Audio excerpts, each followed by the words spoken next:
ऋषभ और समीरा दोनों जोर से अपना फेवरेट गाना गा रहे थे। रात काफी हो चुकी थी और वो अपनी कार फुल स्पीड में दौड़ा रहे थे। आज मेरी लाइफ का बेस्ट दिन था, समीरा सिगरेट का कश लेते हुए बोली। हाँ हाँ, पिछली बार भी तुमने यही कहा था, ऋषभ रास्ते की तरफ देखते हुए बोला।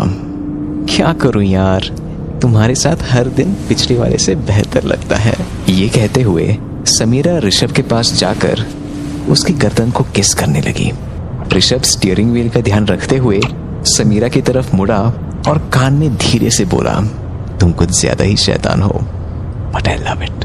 वो एक दूसरे को कॉलेज से ही पसंद करते थे और जॉब लगने के बाद भी वो लगभग हर वीकेंड कहीं ना कहीं रोड ट्रिप पर जाया करते। समीरा अब धीरे धीरे ऋषभ की जीन्स का बटन खोलने लगी। ओ मैडम, पहले होटल तो पहुंचे। वैसे भी तुम्हारे मुंह से सिगरेट की काफी बदबू आ रही है। ये कहकर ऋषभ समीरा की ओर मुड़ा और दोनों जोर जोर से हंसने लगे। सामने देखते ही गाड़ी के रास्ते में एक बूढ़ी औरत नजर आई। ऋषभ ने पूरी ताकत लगाकर ब्रेक दबाया।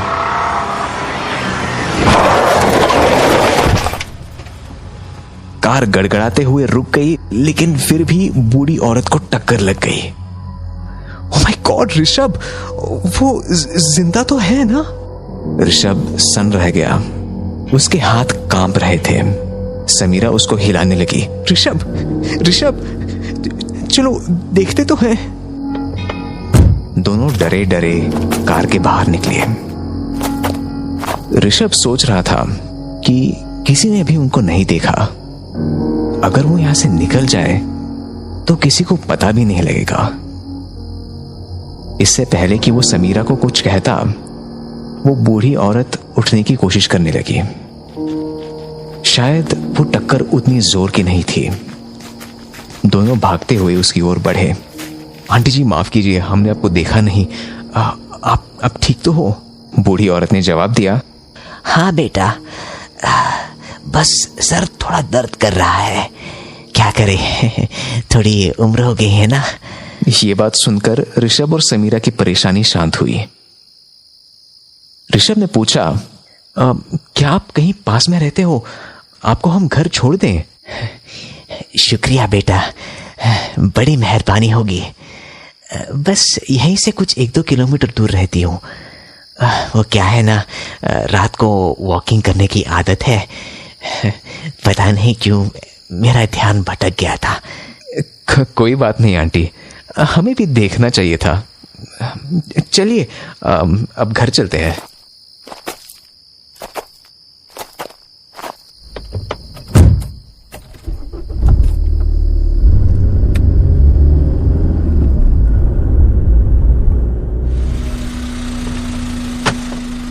आंटी के घर पहुंचते ही दोनों ऋषभ और समीरा घर की खूबसूरती देखकर स्तब्ध रह गए। उनका घर एकदम पुराने जमाने की किसी हवेली जैसा था। कार से उतरते हुए आंटी कहती है, अंदर आओ ना, अंकल तुम दोनों से मिलकर बहुत खुश होंगे। उस पे ऋषभ कहता है, नहीं आंटी जी, हमें थोड़ी जल्दी है, हम बस यहाँ आपको छोड़ने आए। अरे कॉफी तो पी कर जाओ। आंटी के जिद करने पर दोनों आखिरकार उसके घर में आ गए। जितना घर बाहर से खूबसूरत था, अंदर से उतना ही आलीशान।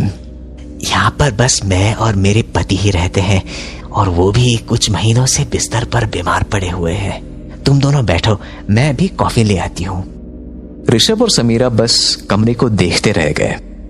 दीवारों पर खूबसूरत पेंटिंग्स, किताबों से भरा बुकशेल्फ। इतनी वीरान जगह पर ऐसा घर देखकर उनको थोड़ा अजीब लगा। आंटी तब तक कॉफी लेकर वापस आई। ये लो बेटा, ये कुकीज भी मैंने घर पर ही बनाई है। मैं बस अंकल को ले आती हूँ। थैंक्स आंटी जी, समीरा ने कप उठाते हुए कहा। कॉफी बहुत अच्छी बनी थी। उसे पीने के बाद दोनों को थोड़ा आराम महसूस हुआ। समीरा यह भी सोचने लगी कि रात को वो यहां पर भी ठहर सकते हैं। इससे पहले कि वो ऋषभ से कुछ कह पाती, वो बोला, समीरा, उसने कहा था कि अंकल कुछ महीनों से बेड रेस्ट पर है, तो उनको यहां लेकर कैसे आएगी? तभी अचानक सीढ़ियों के पास किसी चीज के गिरने की आवाज आई। देखने पर वहां उन्हें किसी का शरीर पड़ा मिला। आंटी ने सीढ़ियों से उतरते हुए कहा, माफ करो बेटा, वो क्या है, सीढ़ियों से अंकल को लाने में मुश्किल हो रही थी तो मैंने उनको फेंक दिया। ऋषभ अंकल की ओर भागते हुए आंटी पर चिल्लाया, क्या आपका दिमाग खराब है? आपने इनको मार दिया है। समीरा वहीं सोफे के पास मदहोश सी खड़ी हुई थी।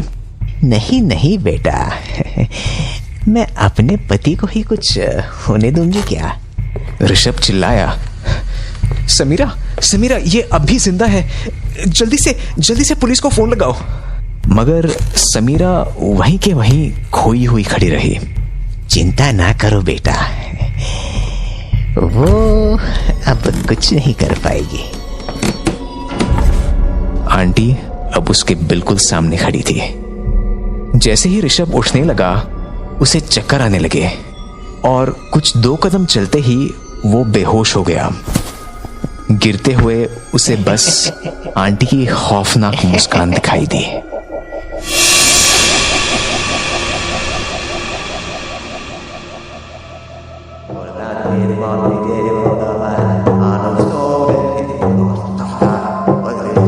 कुछ घंटों के मंत्र जाप के बाद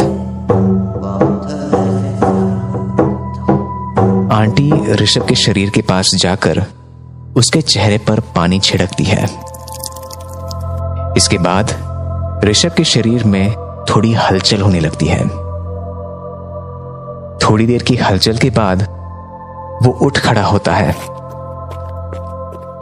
उसके शरीर में से अंकल की आवाज आती है, वाह जाने मन, आज भी तुम्हारी कॉफी लोगों को घायल कर देती है। इस पर आंटी कहती है, हाँ, तारीफ बहुत हो गई, अब अपना चेहरा देखना चाहोगे? ये कहते हुए आंटी एक छोटा सा आईना निकालती है और दोनों एक दूसरे के बगल में खड़े होकर आईने में देखने लगते हैं। आईने में उन्हें ऋषभ और समीरा दिखते हैं। अंकल कहते हैं, वाह, हम लोग तो एक बार फिर से जवान हो गए। दोनों अब सामने पड़े हुए अपने पुराने मुर्दा शरीर को उठाते हैं, कफन में डालते हैं, उसे बंद करते हैं और वहां से चले जाते हैं।